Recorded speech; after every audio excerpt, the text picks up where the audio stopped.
এই ফিরোজপুরের সাথে আমাদের আবেগ জড়িত। ছোটবেলা থেকে যখন আমাদের বুঝ হয়েছে তখন থেকে এই ফিরোজপুর এবং ফিরোজপুরের সাথে যে নামটি জড়িত আল্লামা দেলোয়ার হোসেন সাঈদী, এই নামটা শোনার সাথে সাথে আমাদের মন থেকে দোয়া আসতো।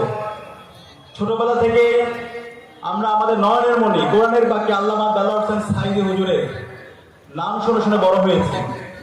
ওনার যে আধিপত্যবাদের বিরুদ্ধে লড়াই, আগ্রাসনের বিরুদ্ধে যে ওনার লড়াই, ইনসাফের পক্ষে ওনার যে লড়াই, সত্যের পক্ষে যে ওনার লড়াই, সেটা দেখে আমরা উজ্জীবিত হয়েছি। আমাদের যখন বোঝ হয়েছে, বোঝ হওয়ার পর থেকে আল্লামা দেলোয়ার হোসেন সাঈদী হুজুরকে আমরা সরাসরি দেখতে পারিনি। যখন বোঝ হয়েছে তখন আমরা খুনি হাসিনা আমাদের হুজুরকে অন্যায়ভাবে তাকে বন্দি করে রেখেছিল। তখন আমাদের স্বপ্ন ছিল আমরা তরুণরা বেঁচে থাকতে আল্লামা দেলোয়ার হোসেন সাঈদীকে এই খুনি হাসিনার কারাগারে আমরা থাকতে দিব না। এবং সেই আলোকে 2012 সালে, 13 সালে, 14 সালে, 15-16 সালে যতগুলো আন্দোলন হয়েছে, প্রতিটি আন্দোলনে আমরা গিয়েছিলাম। আমরা আল্লাহর কাছে দোয়া করেছিলাম, আল্লাহ তুমি আমাদের জীবন নিয়ে নাও, কিন্তু আমাদের নয়নের মণি কোরআনের পাকে আল্লামা দেলোয়ার হোসেন সাঈদী হুজুরকে আমাদের মাঝে ফিরিয়ে দাও। সেই সময় অসংখ্য আমাদের ভাই বোনরা শহীদ হয়েছে।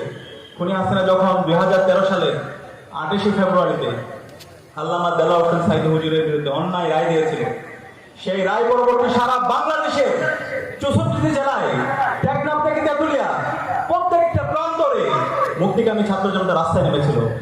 একদিনে 200-এর অধিক আমাদের ভাই বোন শহীদ হয়েছিল। হাজার হাজার মুক্তিকামী ছাত্র জনতা গাজী হয়েছিল। এবং এর পরবর্তীতে বাংলাদেশে অসংখ্য আন্দোলন সংগ্রাম হয়েছে, লড়াই হয়েছে। এবং সেই আন্দোলন সংগ্রামগুলো আমরা সর্বাত্মকভাবে আমরা নেতৃত্ব দিয়েছিলাম। এবং আমরা আল্লামা দেলোয়ার হোসেন সাঈদী হুজুরকে মুক্তি করার জন্য আমরা সবসময় রাজপথে লড়াই সংগ্রাম করেছিলাম।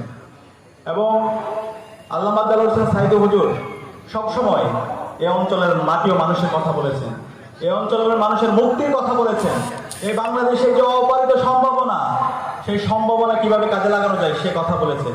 তিনি যখন এমপি ছিলেন তখন তিনি দেখিয়েছেন কিভাবে ইনসাফ কায়েম করতে হয়, কিভাবে অন্যান্য ধর্মাবলম্বী যারা আছে, যারা ভিন্ন জনগোষ্ঠীর আছে, হিন্দু, বৌদ্ধ, খ্রিস্টান, সকল মানুষের অধিকার নিশ্চিত করতে হয়, কিভাবে সমাজের মধ্যে ইনসাফ কায়েম করতে হয়, কিভাবে একটা দুর্নীতিমুক্ত সমাজ প্রতিষ্ঠা করতে হয়, কিভাবে কৃষকের অধিকার নিশ্চিত করতে হয়, শ্রমিকের অধিকার নিশ্চিত করতে হয়, ছাত্রদের অধিকার নিশ্চিত করতে হয়, এবং সকল মানুষের ন্যায্য হিসাব কিভাবে বুঝিয়ে দিতে হয়, জনগণের যে ক্ষমতা, সেই ক্ষমতা কিভাবে জনগণের হাতে তুলে দিতে হয়, সেটা আমরা হুজুরের জীবনী থেকে এবং হুজুরের কর্মকাণ্ড থেকে আমরা দেখেছি।